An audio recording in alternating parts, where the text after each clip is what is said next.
You say all the content of our mind and the thinking and the reactions, everything happening are like shadows of whatever is the outside. So is all the spiritual searches also like searching for shadows, like to improve your shadow, to make it more beautiful looking, more in a better shape? Is there no reality there? It is all shadows only.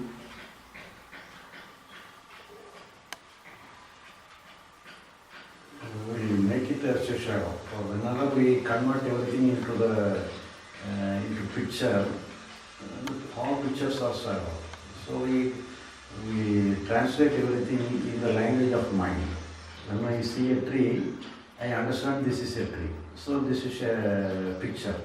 We make it as a picture, and we understand the picture, details of the picture, and all those things is just like a shadow. And when I understand like this, some chemical changes are going on. So when I see a snake or when I see a danger, when I recognize some danger is there, some chemical changes. But that is real. The chemical change is real. But the understanding and the image is somewhat helping to happen the reality. So for itself is a shadow. But at the same time, we should not simply dismiss it is shadow alone. But only with the help of the shadow alone, we are doing everything. If there is no shadow, no action is possible. So it takes a major role. Even though it is a shadow, it makes a major role. Only in the outside. Whether it is outside or inside, only because of the image, only because of the thought alone, they are doing something. If you understand something, even enlightenment is made up of shadow. So without the thought, without the understanding, how can we say you have understood something? So even understanding, even enlightenment is made up of this shadow. Because everything is intellect, everything is made up of shadow. So, but the shadow gives you a correct picture. If the picture, if you have the correct picture and upon which you can act. So if the picture is not showing a correct thing, then you cannot act. So you have to give a definite picture, definite stand, definite idea, definite conclusion. The picture must be a conclusive one. So then you have to act upon the picture. So if, for example, when you saw a snake, if you doubt whether it is a snake or not, then you cannot act. No, the chemical reaction will be there. So if you see some danger is there, your thought has to say conclusively this is a danger alone. Then only you can act upon the danger. Otherwise you will not act upon the danger. It will not create any chemical reaction with you. So even though it is an illusion in itself, it is an image in itself, it is a shadow in itself, it has some action, it has some role. But it has to be used only in the outside. But the understanding is inside. Okay. So you have to take it it is responsible for taking some decision also. But in that respect, it is inside also. It is helping to come to a conclusion.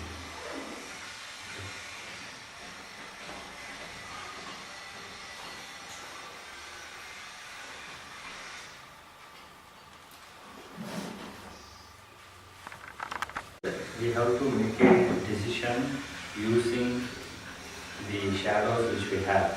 That part is logical. But for the inside also, I also understand we have to decide about the incapability of the thoughts. Other than that, what is real? In the inside. So psychologically, this duty alone is there.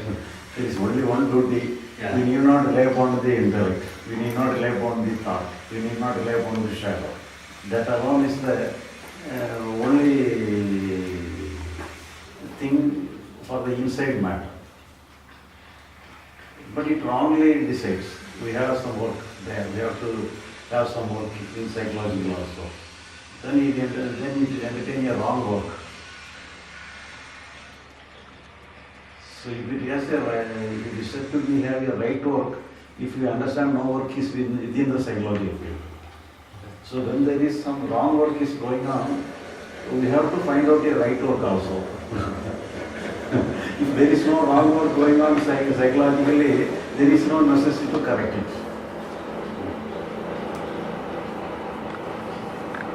Saying, because of this only one misunderstanding that we can, these shadows are real, we take up this one responsibility, we have to take up this one responsibility, or we have to do effort to understand that it is not possible. That's the only one responsibility we have. Responsibility that the shadow has no responsibility on its own. That alone is the responsibility. So the shadow may have responsibility to the external world. We will bring chacha.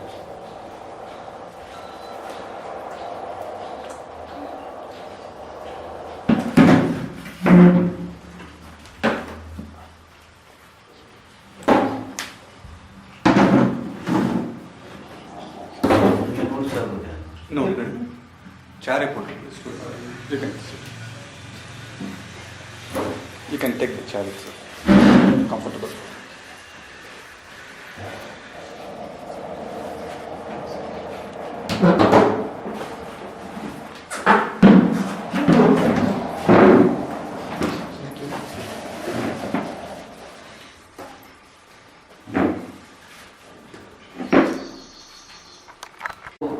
The real responsibility is that we have no responsibility for ourselves. So the responsibility ends with that responsibility, with that understanding.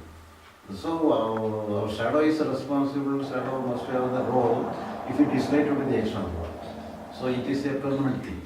But in the psychological world, psychological responsibility is a temporary one. It happens like this. We are unnecessarily taking some responsibility to correct ourselves. It is going on unconsciously and unnecessarily. And we have to inquire no responsibility within ourselves, and we have to find out. So all this is related to the shadow system. The shadow has to find it. That is the responsibility of the shadow, to find out that it has no responsibility for itself. But yeah, so there also another point is, it is not even like one fixed shadow. Like one shadow try to fix the previous shadow, then everything goes. Then there's another shadow, it tries to control the next shadow. So it's like a movie. It's continuously multiple shadows trying to criticize, condemn, or hold on to another shadow. So I'm just going examples. I just. So it is going on like this. That is the nature of the shadow.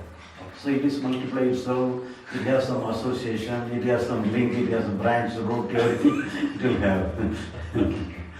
That's the nature of the shadow. That is the nature of the mind.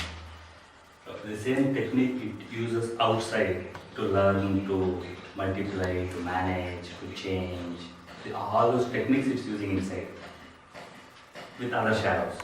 Oh, no, but here, when it happens naturally, it will multiply itself naturally. Whenever, for example, whenever you look at the cell phone, you might immediately remind upon, so you have to make a call to your friend. So when you think about to calling your friend, you have to take some, you have to prepare something for your friend. So it has a chain. So it multiplies, it has a chain, it connects one from the other, and it has some chain of thoughts, chain of images should be there. So there is a nature of the mind. So here, whatever it be, let it be towards some action, some activities. But there is no necessity to correct itself. For example, whenever I have fear or sorrow, naturally we may have the feeling that I must be free from sorrow and suffering. But if it is unnatural, if it is natural, that doesn't matter. So, but if you are consciously trying, I must keep myself without any unnecessary feeling, unnecessary thought, then we are voluntarily making ourselves, giving some special importance to the image within itself. But we have to work for the external world. For that, we have to think, we have to act, we have to plan. Everything is through images, everything is through shadow. And that we have to work. No limitation. For today.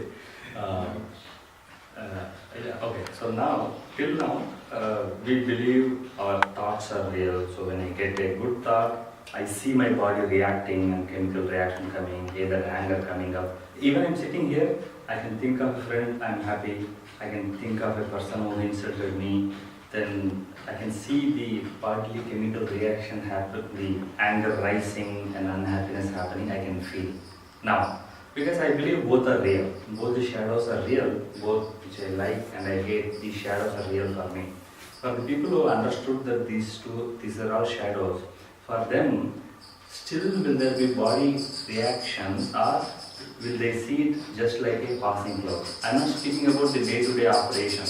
I'm just sitting here and just a thought comes and then I see my body reactions. But for the people who have seen both are just shadows, will they see it like passing clouds without any body reaction, or for them also it might react? So we have to understand, whenever we think like that, it will have the natural reaction. We need not say as a passing cloud. It is a fact. We can take it as a fact. This, for example, whenever you put down a coin, it will create some noise, it will create some sound. Whoever put the coin, the same noise will come, the same sound will produce. So in this way, whenever some thought comes, some good thought may produce some good chemical reaction, some bad thought may create some bad chemical reaction. That is the nature of the thought. We need not take it as a passing through. It is the nature of the thought. So whether we have any duty on that thing, whether we have to keep ourselves without having any such thought or not, then only we are taking some responsibility there. So taking responsibility is something, and what is happening is other thing. So here it is going on like this. Whether we have any duty to control ourselves without any thought or without any emotion, is there any duty for ourselves? There is no duty absolutely. Whatever happens, let it happen. What is wrong in it? Here we have to accept it is a natural happening. Ashtanga path, eightfold path, niyamam, pratyahara, all that. Also they say one has to be self-restrained for 12 years, have to be absolutely celibate for 12 years, practice various disciplines. Only then they can reach nirvana, enlightenment, like that they say in the yogic tradition. So, what is your view on that? It is a preparatory work. So if somebody wants to be enlightened or liberated, they even do not know what is enlightenment and what is liberation. Without knowing anything, they come.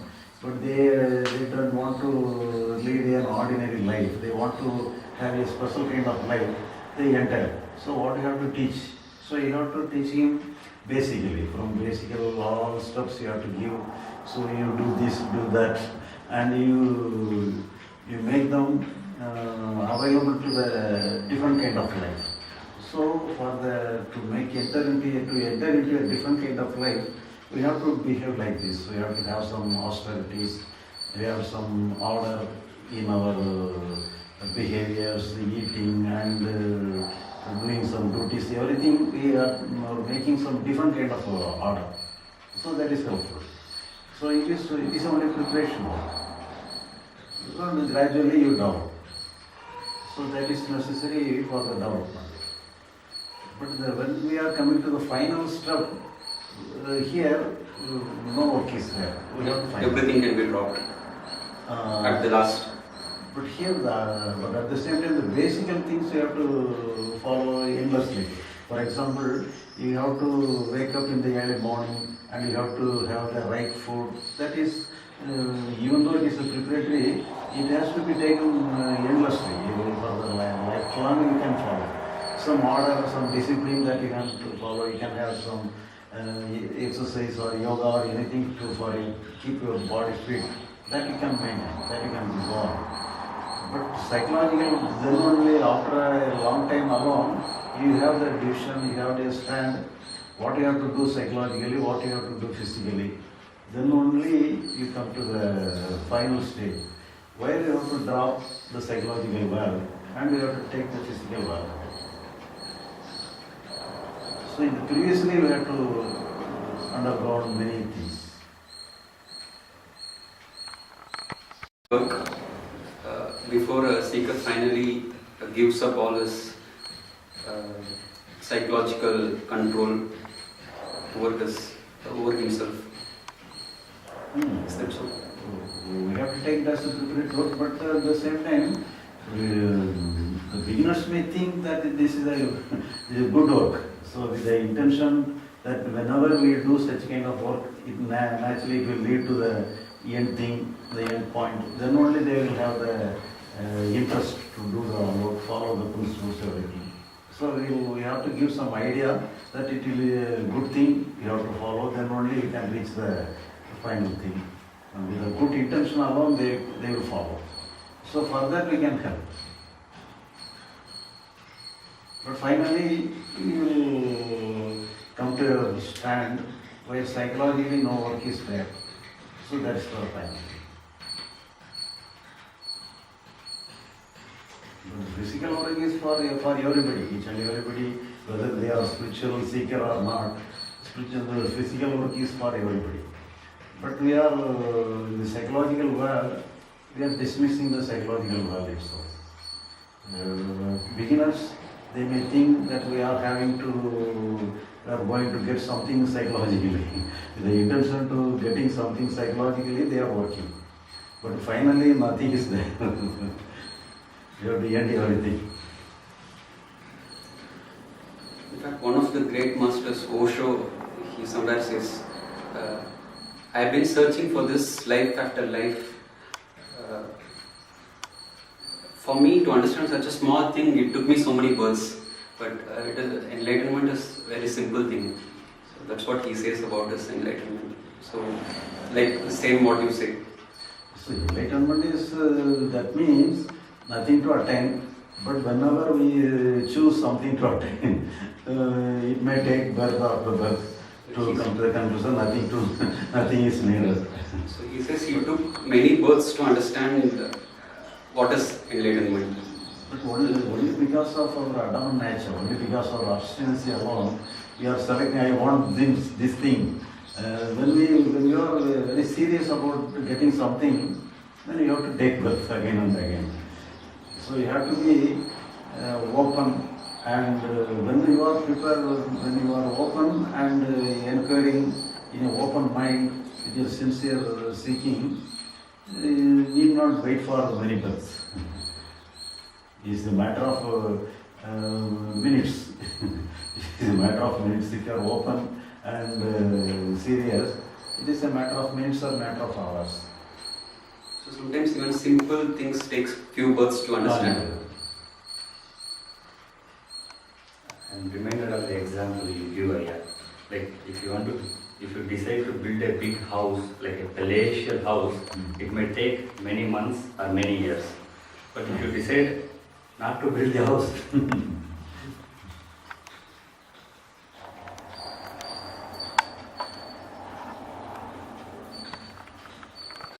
yesterday I was mentioning that after first stage, when the seeker reaches the second stage, then this teaching is more helpful, or the understanding is, maybe the person is ready to attain that understanding. But how can one say whether that preparative work is done, whether it is enough, whether how much is required? So here we want something. When we want something, then we have to work. So we have to inquire whether something is needed or not. So we have to find out. For that you have to be open. So if you decide that you need something, then you start working. So you have to find out. Actually, the finding out is important. So you have to find out nothing is needed. So when you find nothing is needed, the work will stop. Naturally, you need not stop the work. When you don't need anything, naturally there will be no work. So here we think we want something. When we demand something, naturally we will work for that. We will, somewhere or other, we want to reach the point, reach the understanding, reach the thing which we are seeking. So naturally we will plan for that, we will work for that, we will struggle for that. So here, when we understand psychologically, the nature of the psychological world is a transitive world. It comes and goes, comes and disappears. So that is the nature of the psychological world. If you understand, if you are open, it is a very nature of the psychological world. It is for momentary, it is existing. The next moment, it is not there. So that is the nature of the psychological world. But the physical world is not so. Physical world will be there for a certain time. But it is not an eternal one, but even though for the time being it is real.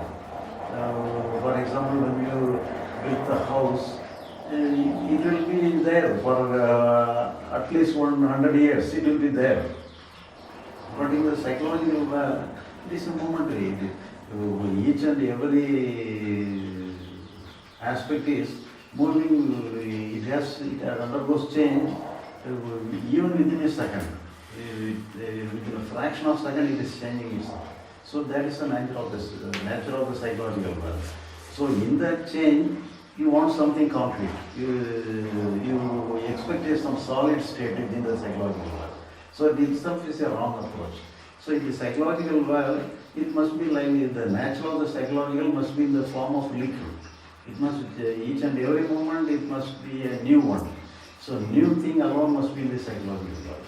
So if we understand that, then we will not expect any permanent and concrete thing in the psychological world.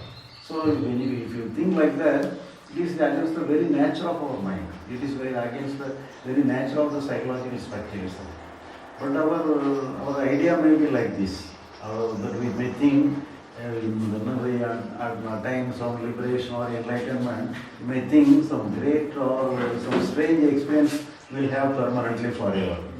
That itself is a wrong approach, wrong idea. So psychological structure must be each and every moment must be free, new, moment by moment it is new. There cannot be any old in the psychological structure. But we can find a old house, but we cannot find an old emotion, old feeling. So each and every one new thing along with that. So if you are trying to keep on something permanently, that creates more problem. So if you understand like this, so psychological, but all seeking is to have a psychological stability, psychological some solid state. So that is impossible.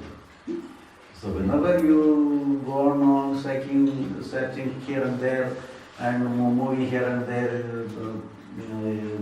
doing many work, doing many effort, and after all, you find out nothing to be attained there.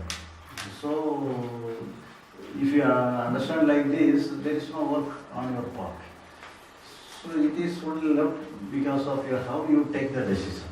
So if you take the decision as early as possible, the matter is over. So if you are delighting yourself to take the correct decision, to that extent you may take birth after death. So it is on your part. So this one I just thinking. So generally when all of us have started living normal lives when we started, but at some point we got some desire to maybe seek something different. So I think that is the preparatory work which you are saying, that when we started seeking, of course we wanted something, otherwise we would never have landed up here. And then after that seeking, after going around, we tried different things, and finally, are we saying that we realize that none of this is helpful and these are just passing mental states and liquid?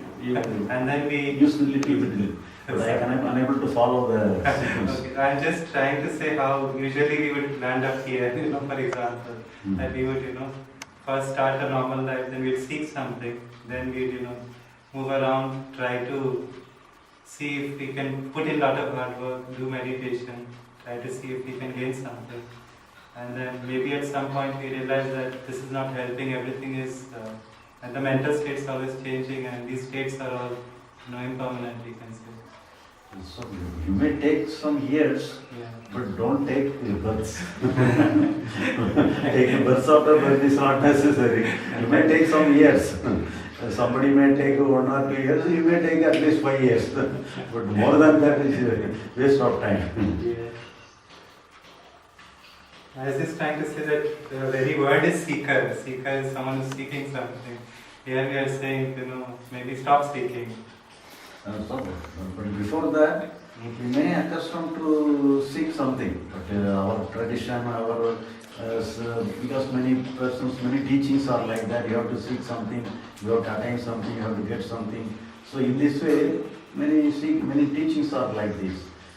But it is good for the preparatory work for the beginners. It is good, and you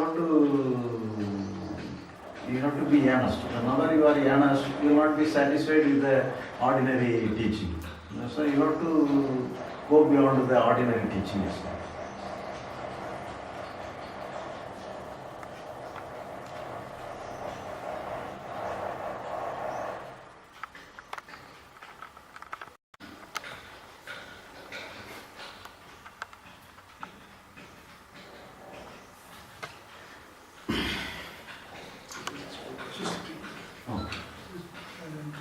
Is there any evolution of the soul which birth after birth learns something and then it's ready, the enlightenment just happened to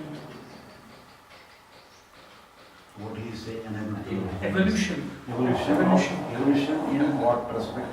Thought or material world or in the psychological world? Birth after birth, the soul learns something from the pain, suffering, Yes, birth. Should I repeat what he's saying? He's saying birth after birth, does the soul learn something from the pain and suffering? You mean like that?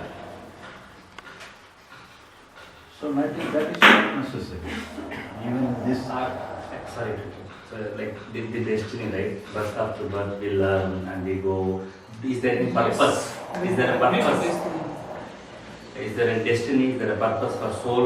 Or why do we take birth after birth after birth? Is there a purpose? You mean that? You mean the purpose? Purpose of birth? Not the purpose, but Destiny. what was it? So you have to. You are saying. You are like asking whether we are. Is there any evolution of the soul? So the evolution of the soul by Yes. birth after birth. Is there evolution of the soul? Evolution. Yeah. Actually, soul means the Atma. Soul means Atma. Atma will never takes birth. Atma will never takes birth. Actually, the subtle body, some subtle body is there. The astral body. Physical, Okay. apart from the physical body, some astral body is there. That is the psychological body. The psychological body alone takes the physical body. So that is the birth after the day that which is taking birth is the astral body, not the soul. Okay. Soul is the Atman. Atman is common to all. There is only a single Atman alone for all of everybody. But the astral body is separate. That is individual. You may have some separate astral body, and I have separate astral body. So that astral body takes birth after birth. But here, that is the nature of the astral body to take some birth. Here, because for example, whenever you are in the physical body, you may have some enjoyment of anything. But whenever you come away from the physical body, you are having the astral body alone.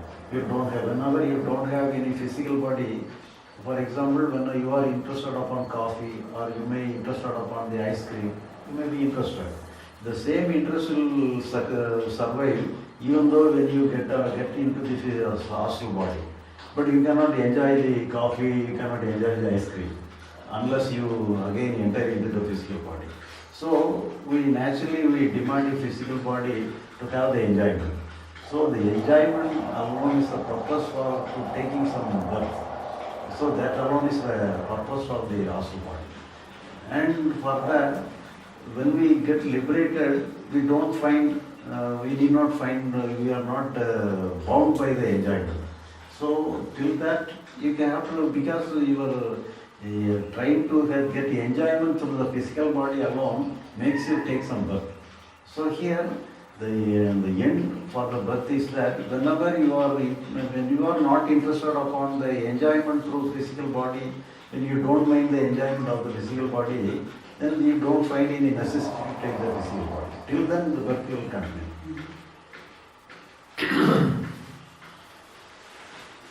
Yeah, when you say enjoyment, do you mean pleasure? Pressure. Pressure through body. Body pleasure. Because we will have an interest upon some good food or good thing, anything you may have interest. Without the body you cannot have any enjoyment. So you will have all the knowledge of enjoyment in your mind. That will be there in your astral body. In the subtle body, that is the psychological body. In the psychological body, even though you come away from the physical body, you will have all the knowledge, all the memories of enjoyment in your mind. But you can see the world, you can hear the world, but you cannot enjoy it. So how long you will see the coffee and ice cream without enjoying it? So you will have the intention to enter into physical body and to make some enjoyment. So you will be tempted like this. So you will demand birth. So only because of our demand alone we are taking birth. If you don't demand, no birth will be there. Nobody will be forced to take birth. Because we are demanding birth. Only because of the demand of birth we are taking birth. Then all the spiritual master says, don't go for enjoyment, don't go for pleasure, be asked here. So it is postponing our understanding, postpone our purpose of coming here. So here, comparing with the enjoyment and for example, your body is having some, if your body is a healthy body, you may have some enjoyment. For example, you taste the sweet food, you feel very, very nice, you can enjoy the food. But if you take the food and thereby it affects the health of the body, then that is the problem. So, comparing the enjoyment, health is important. The health, if it is not affected, if the health is not affected, you can enjoy it. But at the same time, if you give, whether what you will give importance is that I don't mind, I will must enjoy alone, even though health is spoiled, I don't mind, that is not the correct state. So, the health state alone is important. So here the liberation state is the healthy state of our mind. So in that healthy state of mind, you don't mind the enjoyment.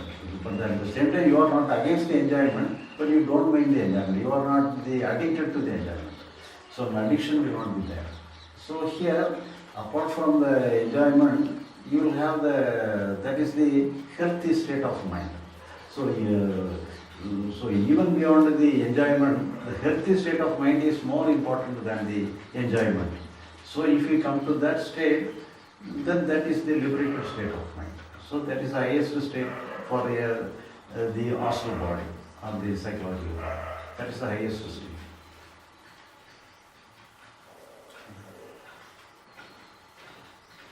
That it is not against the enjoyment, but it is not addicted to enjoyment.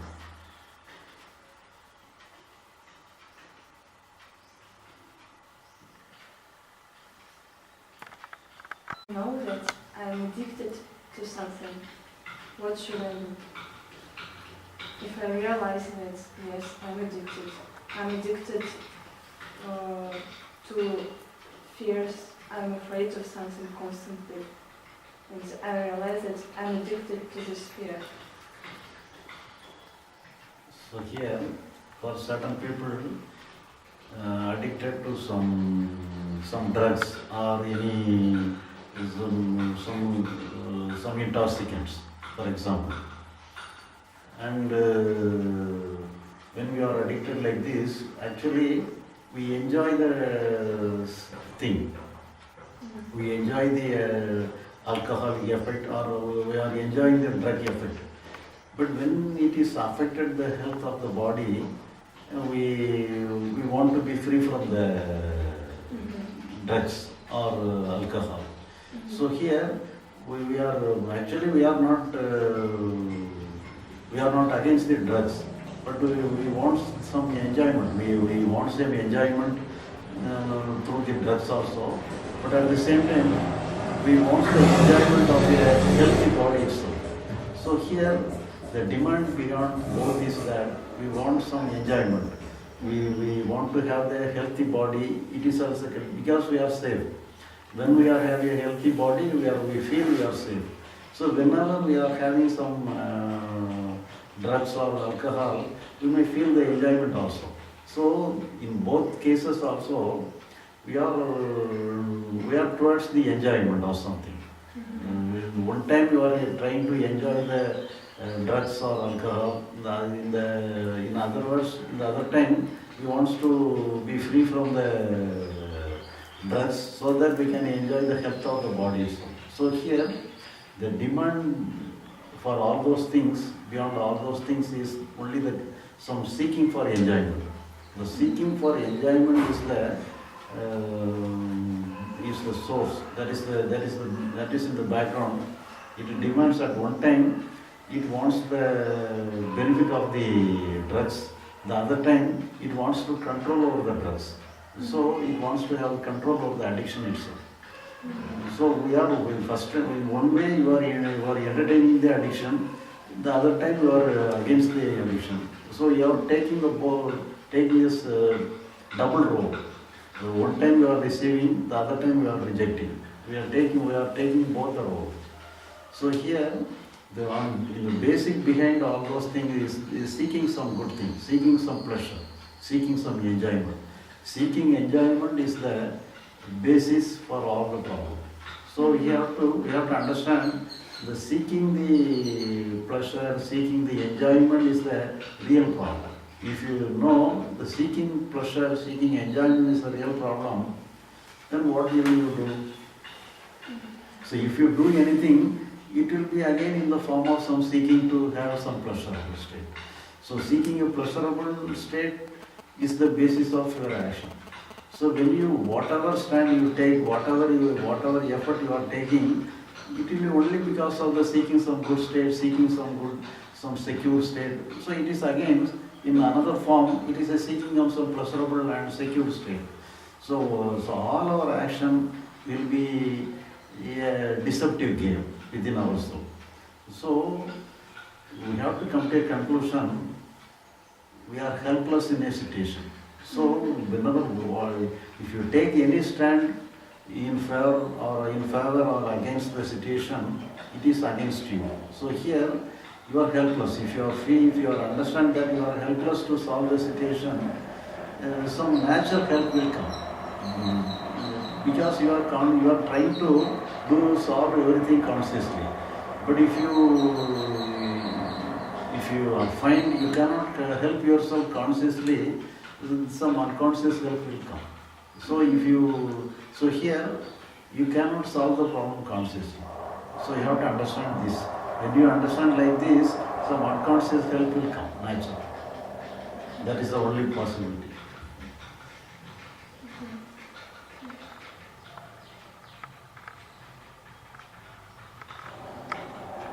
I think that I realized that I could not do anything against this thought.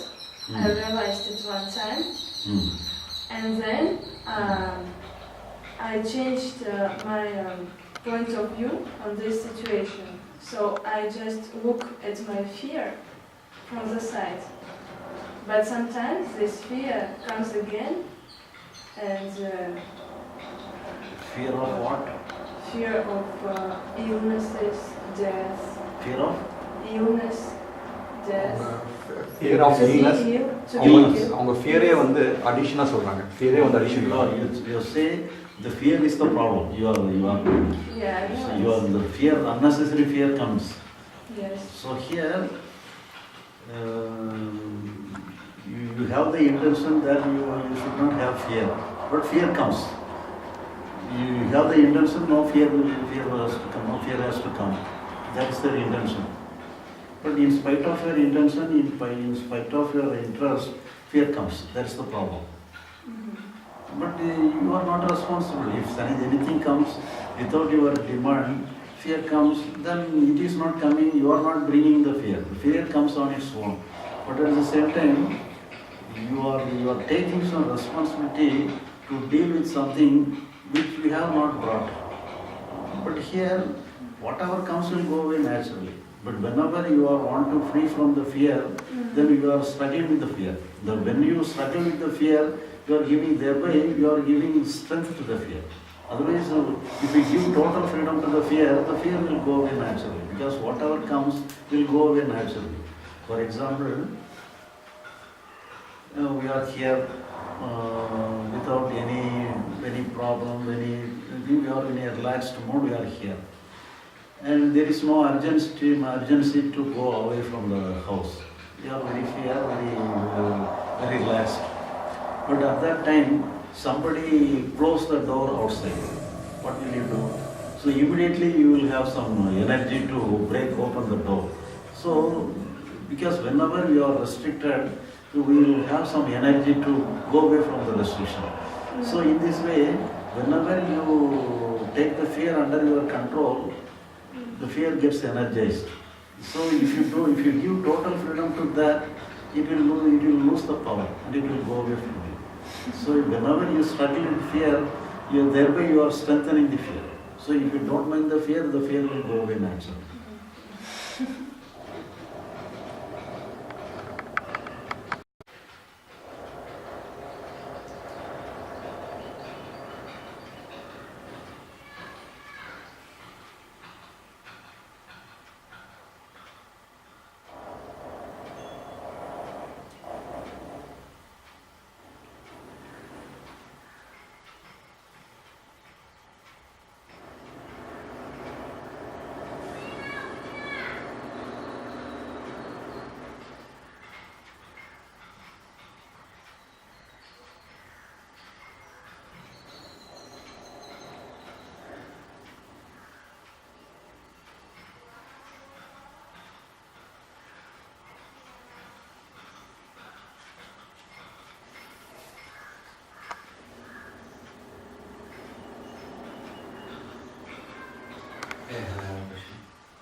What is your opinion about killing time with entertainment or going for tourism?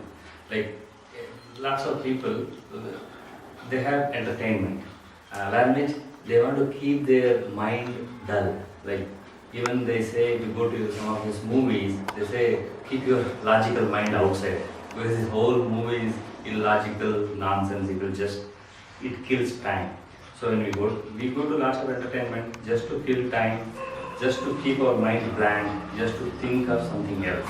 And also people go to tourism with the purpose of attaining a target. Like people go to Eiffel Tower and they take a photo and they come back. They don't even look around the trees or some other people and all those things.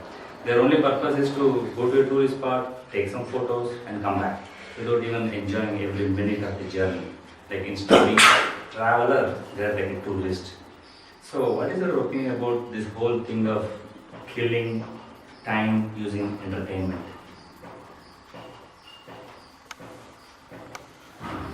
Sometimes when you are work continuously, you must have a change of work. So you have to change, because whenever you are doing the same thing again and again, if you are interested, it doesn't matter. If you are forced to do something, you must have some break, some change. And for that, all this is advisable. But if you are making yourself entertaining all the time without any work, that is meaningless. So between the gap, we have to create some gap. So then only we can have a good energy to continue our work. So because some work will have some our total energy we have to put. Then only we can attend the work. But if you are putting your total energy to the work, they will be easily tired. So some change of situation, change of thing, everything is necessary. So for that you can make use of that. That doesn't matter. But you have to go in a good thing. You have to take a good thing. For example, it is a good thing in Okay, entertainment. instead of that, you are going to take drinks and drugs, and then it will distract you. Sometimes in the olden days, many arts are developing. You may go for music or anything, some play. So all arts are developed, have been developed only because of this reason. Because when you find more time, when the work, sometimes the work is over, so you have spare time. What you have to do? So here you can have some artistic way. You can spend the time.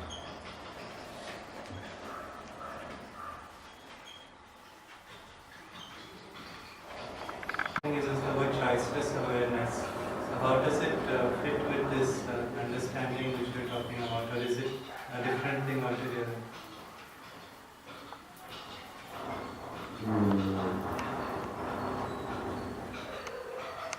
Actually, choiceless awareness means there should not be any selection. You have to be without any selection. So psychologically it is okay. That really means we must be without any selection. That alone is the meaning of the choiceless awareness. But at the same time, if you are instead of that, if you are wearing something, if you are attending something continuously and without any break, that is a torture of also. So many people, including myself, I misunderstood like this. For a very long time, I also misunderstood that he is also advising to look attentively for each and every moment. We have to be consciously watching, consciously attending what each and every moment in an attentive way. Many people thinking like that. That is correct. That is not correct. So it will again take a way of practice. It is in one way, it is selecting something to do some practice. Actually, we should not select anything. Then that the real meaning behind all those things. But I don't know. But when he speaks like that, he used to say in an attentive nature. So we are also thinking that he is insisting the attentive nature of us. But mostly will be using like this in attentive nature also. Sometimes he say in an intellectual way. If you take it in the intellectually, it is alright, because you should not select anything. That is an intellectual approach. So, but at the same time, if you are wearing something, if you are conscious of something, if you are attentively looking something, then that means then we are doing some activities, doing some sadhana practice. That is not correct. But it is good if it will be for the beginners. Then you can, if you watch anything endlessly, watch your thought, watch your activities. If you are endlessly watching, you will have some result out of that, and it may be good, nice. But it is only for the beginners. But if you take it as the intellectual one, not selecting anything, some thought may come, anything may come. If you do not select anything, that is the real choiceless awareness. So this is at the intellectual level. He is not talking about the material world, of course, because there when we do our activities, we have to be focused. Psychologically, we should not select anything. This place I must be always keep with me. This place I should not keep with me. So if you select anything psychologically, that is against the choiceless awareness. Because a lot of people also interpret Krishnamurti's teachings like sitting in a garden and being choicelessly aware of the sounds and all that. So I don't know if that has any help or not. That helps in practice. It will help for the beginners. For the beginners, it may be help. It may give something. But I was just saying the intention is more intellectual rather than. So if you take this as an intellectual one, it is perfectly okay.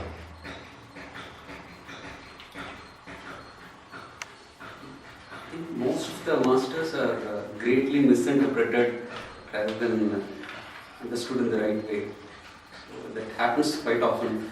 But Be here, it they are Krishnamurti or giving Osho or they themselves even- giving room for that. sorry. They themselves giving room for that. Okay. Then only we are understand wrongly. People interpret it in a way to cater to their own weakness rather than taking it to the exact sense. Somebody says, words are mine, interpretations are yours. So like that.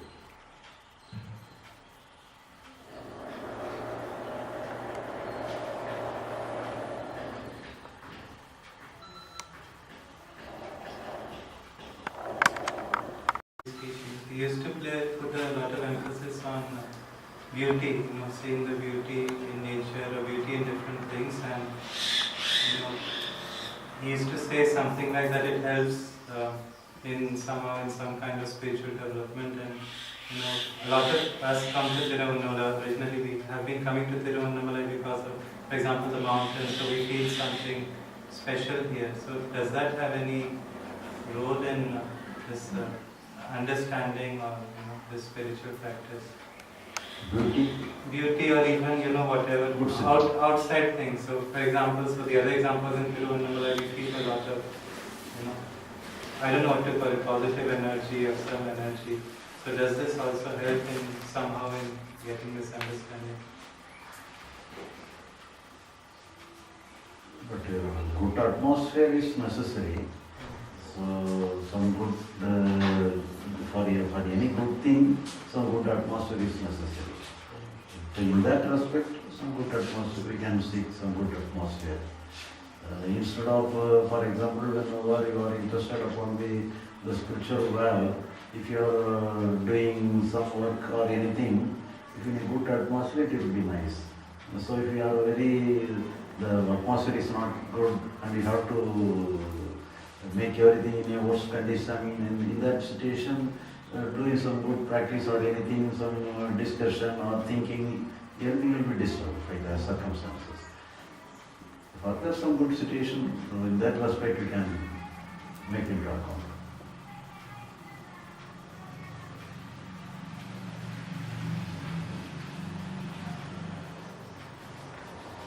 So apart from that beauty concept, that good, I've understood a good situation can be anywhere, right? I mean, if I'm in a peaceful job and in a peaceful place with nice people, then even then I can have this kind of thinking or understanding. But I mean, does it help being at a special place with spiritual people? But here, for example, whenever you are in sorrow, you want to have some release from the sorrow. Whenever you are in joy or pleasure, you will not have any intention to be free from that.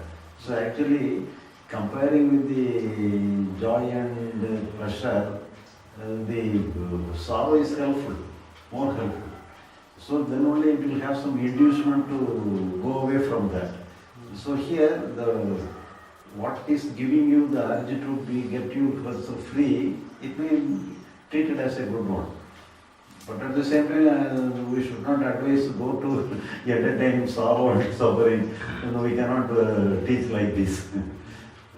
But really, that alone will help. But the main thing is that atmosphere. If you have a good atmosphere, in that atmosphere you can learn something new. For that, you can make use of that.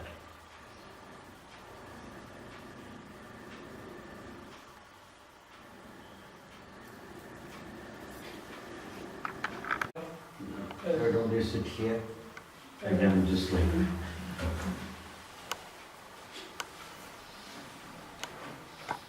How a man can understand that the master is really enlightened, not deceiving him,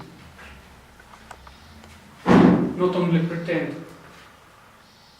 How can we understand a master? How I can understand that the master, teacher, guru is really enlightened, not only pretending to be. How? Can we judge a master? Yes. It is a real master. Is genuine it master. possible? So here, our concern is to the transformation of ourselves. So that is important. For that, some unreal master may also help.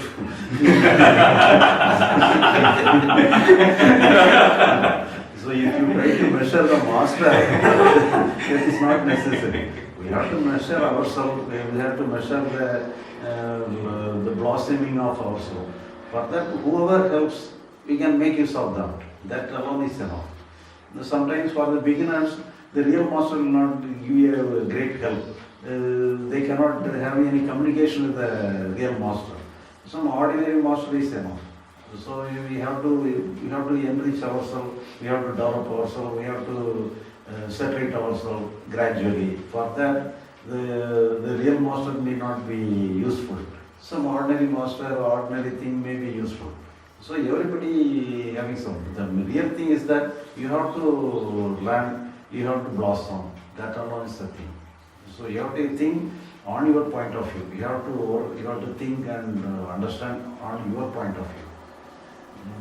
But if you measure the masters on its own, but that is not necessary.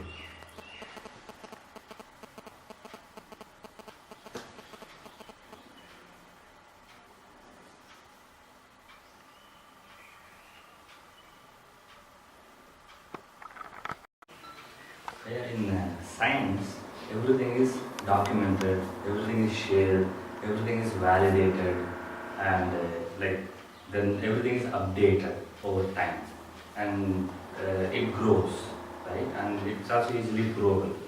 But in spiritualism, about studying about the mind, why is not there is one single source of truth where lots of people can validate, like, is this correct or not? Is this my experience or not? If you do this, yes, thought comes and then it flows, there is unconscious. Why it is not documented by everybody and validated by everybody and shared by everybody?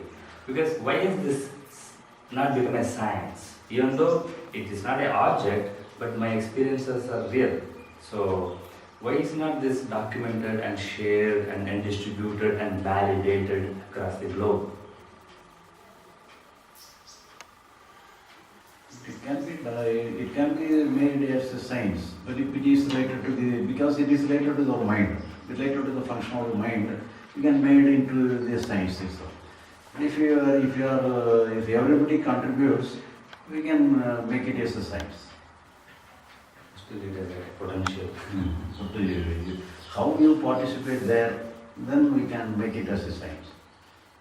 If everybody wants to make it as a science, slowly it will become a science.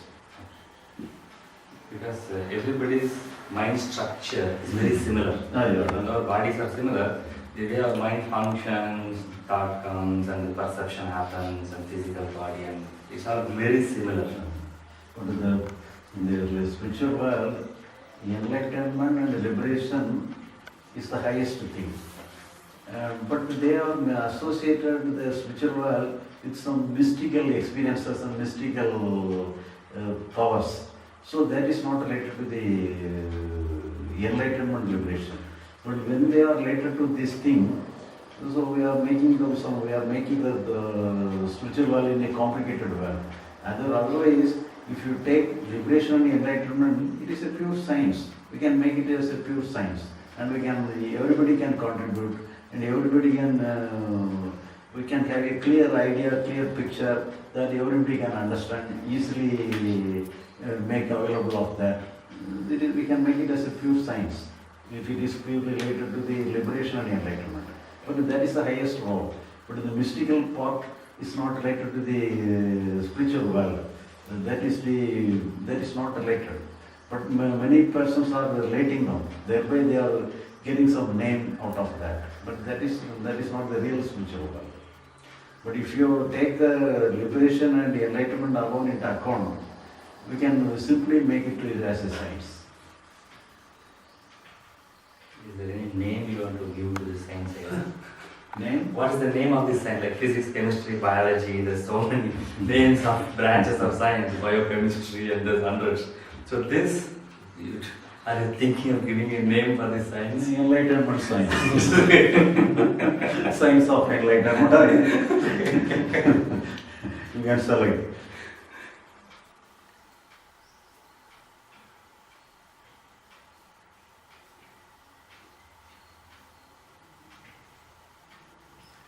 External things we can quantify, but how can you quantify the inner things? If I am very contented, how can you quantify it in science? This is not about So- contentment. No, the inner state, how can we quantify and make it into a science? So, this is something inward, so how do you quantify and make it into a science? If I understand something, it is inward. So we can classify by its behavior. How it behaves in this way, so the correct way of behavior and the wrong way of behavior, that alone is enough.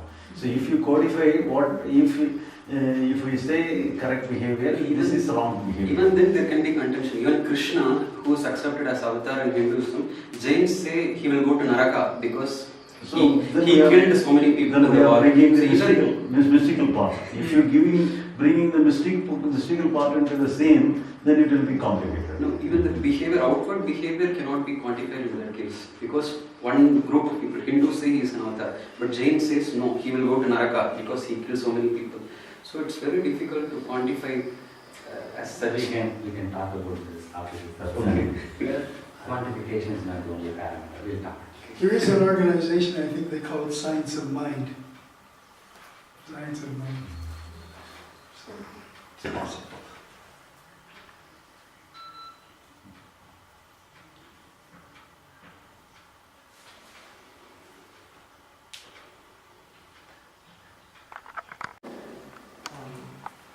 Let me try to put it.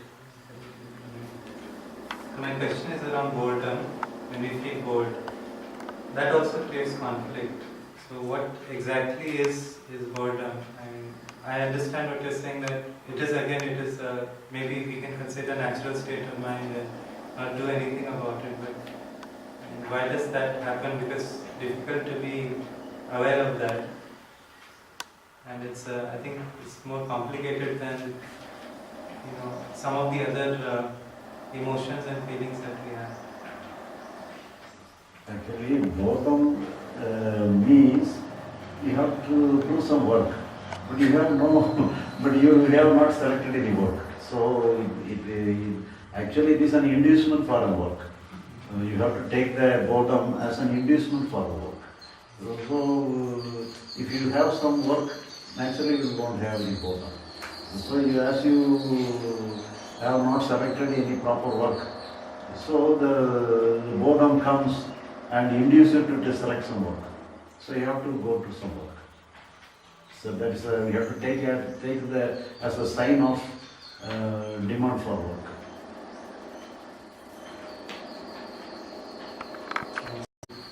That creates conflict also, right? So psychological, but at the same time, there is no work, possibly there is no work at all. Even though your boredom is there, you cannot select any work. But at the same time, you have to go along with the boredom itself. Don't fight with your boredom.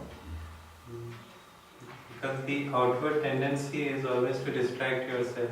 For example, switch on the television, right? The most common thing which people do today. Or pick up the newspaper, depends on what is one's interest. However, that is not really a solution. But if you know the possibilities of television or anything, then you can go along with the boredom itself. Otherwise, you can engage yourself in some other way, television or paper or anything. But if you know other sources, if you go along with the boredom itself, then you can be away from the boredom itself. So if you wholeheartedly accept the boredom itself, then you can be freedom from the boredom itself. So it is a kind of, as other kind of emotion, boredom is a kind of emotion. Actually, I once had a teacher who said, accepting boredom is one of the highest practices. I never understood that properly, so he used to keep saying that.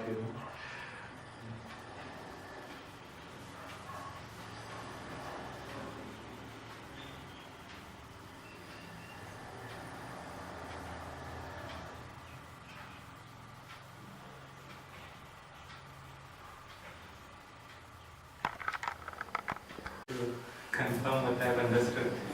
So let's say I'm sitting at home, that psychologically there's some boredom. So let's say a thought comes that let me watch TV. So I can go and watch TV. Or another thought comes, let me read the newspaper. So I read the newspaper. And if no such thought comes, and then let's say I understand that boredom is it's just a natural state of mind, and I'm just like that. Boredom is the Natural state of mind. It's a natural reaction, or something coming from inside, and I just stay like that. He's coming like that. You are I not. stay like that, and I you are not don't take doing- any outward action. That is how it is. So it depends on what thought comes at that time. Right? So if a thought comes to do something, but that thing is not there, right? Like a thought comes, let me go outside, but it's raining outside. Then I understand this is just a thought. It's that this is the natural state, and that's fine. That is the understanding.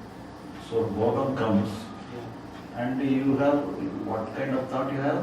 Different kinds come. So, for example, a thought comes, I want to go outside. Then I see it's raining, for example.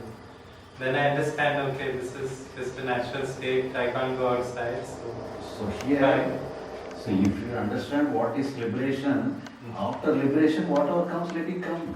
Why do you bother about this and that? This is not good, this is bad. Everything is natural. You have to take it, you have to take everything as natural.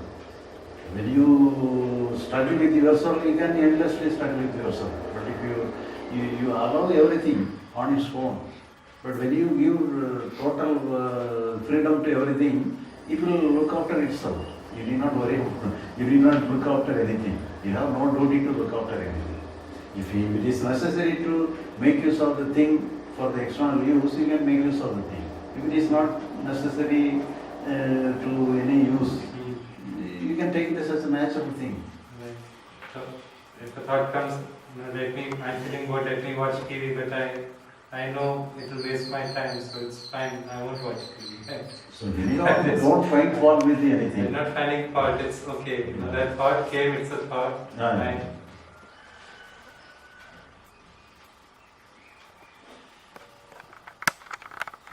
Generous question. People say all our bad karmas affects our body also negatively. Good karmas may keep us healthy. So is it true that any bad deeds will affect our body in a negative way, like it will give us disease or ill health or anything bad inside our body? Maybe. So it is a situation. All situation may be the reason because of the reason of some prarabdha karma. Based on prarabdha karma, you may have some disease or anything. It may be like that. So karma. Maybe that. But apart from that karma, you yourself may create disease. That is our wrongdoing may create some disease. Right. The karma may be the reason, or your own action may be the reason. Sometimes karma may be the reason.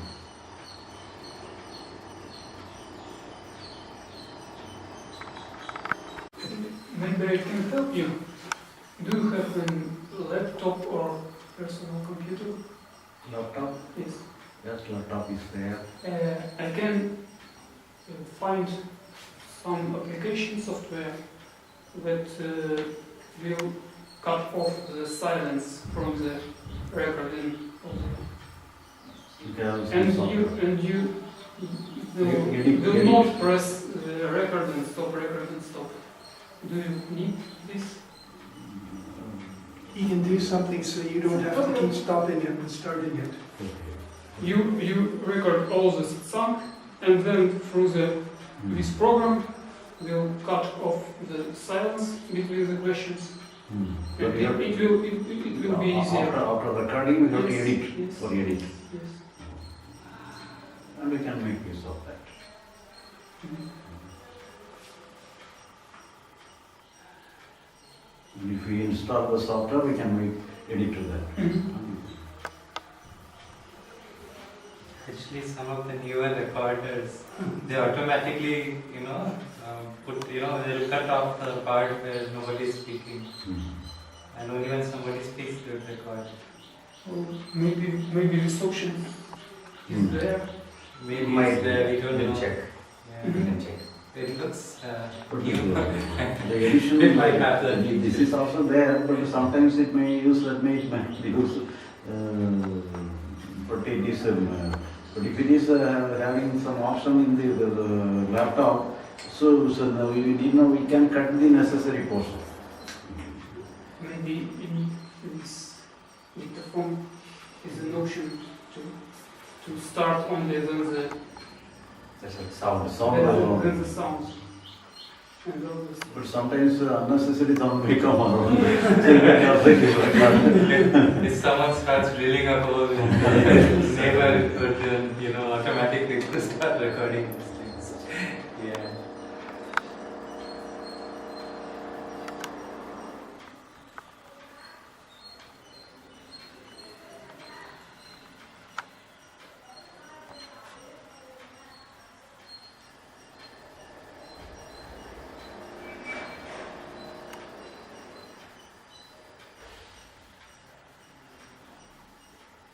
But there is no CD player for my laptop. No, We cannot install this. only internet is Through internet. internet. Can you tell us something about your new ashram which is coming up in Salem? Salem, we are constructing a house come ashram. It can be treated as an ashram and house. Okay. Anybody can come and stay with us. It is some 15 kilometers away from Salem town. But for Salem to Chennai, the main road, bypass road. Some deviation from the main road, some 4 kilometers from the main road. You have to be interior, some interior spot. But up to the place of my residence, you can have a road. In front of my house itself, you can come by cars. Vehicle can come. Is there any spiritual significance or any specific reason for choosing that place? Well, we have land there. So we have constructing a house there. If there is no land there, so some later persons are having land there. So we are making use of their land for those. It must be a quiet place if it's Quiet away. place. So surrounded, total side is full of hills. There total sound. And one gap alone is there for our entrance. The remaining all surrounding circumstances are full of hills. Hills. Totally surrounded by hills. It will become significant now. Soon it will become significant. So was the transportation available from Salem? But you have to keep my number, phone number, then we will make arrangement. If you come to reach the main road, we can make arrangement for other transportation. Or either you can come to Salem and call us and we can make arrangement for it. If you take some auto, they will charge only 75 rupees. But here, you will 100 some more than 100 here. But they will charge only 75 rupees if you take the auto. And when is a good time of the year to come? I mean, is there like good weather sometime? It must be a very hot place also. Salem is a very nice place. Every time, It's not the hot. entire year will be nice. Okay. Throughout the year it will be nice. Even summer also it will be nice. Because there are many trees and many surroundings and the climate will be nice. Is it near the Kollimalai? Not like that. Kollimalai is also somewhere near Salem. It is near Salem, but it is away from Salem.